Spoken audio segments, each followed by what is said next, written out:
According to the lyrics of the Southern culture on the Skids song, we're all in search of truth, and some pointy boots, and maybe a few snack crackers.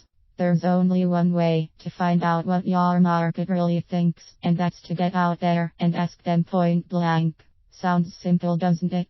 Put together a set of questions, gather your market together, work your way through the list in as scientific a manner as possible, rush home, analyze the responses you got, and then use all that intel to improve your product, boost your services, and send your business into the stratosphere. Simple. Except it's not. Of course it's not. The only way to find the truth is to ask.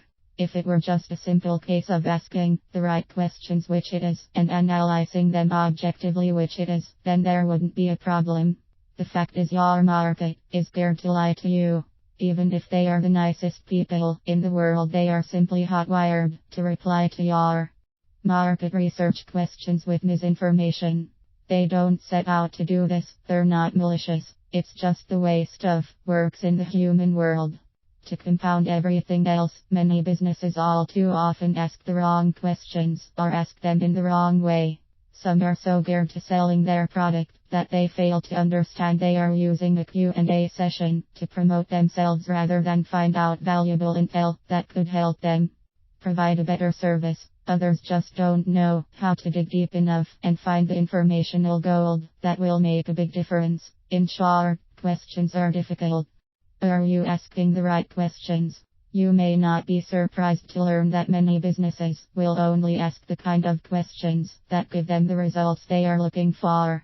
It's understandable if you have been selling a product for a while. All you really want is affirmation that you have a good thing going and your customers love what you offer. Unfortunately, that kind of approach doesn't give your business anything except a lesson in treading water. How you ask something is almost as important as what you ask. This is another easy trap to fall into. Businesses can load questions so that they push the individual being asked in a certain direction. What you really need to do is to give yourself as much chance of getting an in-depth, truthful answer as possible. It's not easy, but it can be done. Those answers will be of more benefit to your business than any number of skewed responses you've collected because you hadn't thought through your approach properly. Several reasons why your market will lie to you. Ask most people a question, and they'll do their best to provide the right answer. They want to please you, and people who like to please are more likely not to give the truth, the whole truth, and nothing but the truth. They are more likely to tell you exactly what you want to hear. Let's say you come across as passionate about your product or idea. If the person you are interviewing picks up on this, they are likely to catch your bug and try to complement your enthusiasm by providing more positive answers. Conversely, if you go into a Q&A with less enthusiasm than a raccoon in a dishwasher, then you will get exactly the responses that match your mood. People don't like to be embarrassed. Ask them a certain kind of question, and they're likely to answer how they think they should. For example, if you ask how important homegrown, good old-fashioned US products are, they might say, "Hell yes, they are very important to me."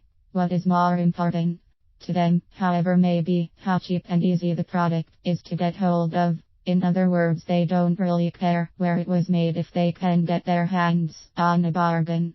Several more reasons why people in groups lie. You might think you will get a better spread of good answers to your questions if you have groups rather than individuals. Unfortunately, the answer to this is no, you won't. Groups have their own dynamics, and depending on the type of people gathered in one place, the answers can be heavily skewed to reflect the mentality of the gathered rabble. You can also have a situation where one or two people lead the group and effect what the others say or agree to, all of which makes it impossible to get a rational evaluation of the data. How to dig deep with the right questions. Questioning in market research needs to be non-judgmental and as open as possible. It's about allowing the person to speak as freely and not providing them with loaded questions that push them in a particular desired direction or leaving them feeling they have to respond in a certain way. Don't forget, we're after truth here, not an affirmation of the quality of your product or service. You should be asking questions such as, tell me more about that. I'm curious, in what way does that the problem impact on? Help me understand how this, the desired solution, would make a difference. What would happen if you could? What would happen if you couldn't? In a perfect world, what would you like to be able to do instead? In what way will that make a difference? Conversational questioning is a difficult skill to master, but the great news is the more you do it, the more proficient you should become. And don't forget, words can mean a lot, but so can those nonverbal communication cues that can prompt you to dig deeper with a particular line of questioning. Get used to recognizing and understanding those cues, and you could add a good deal of power to your questioning and your final market. Research results. The art of being objective. Finally, it's not just your market that can mislead.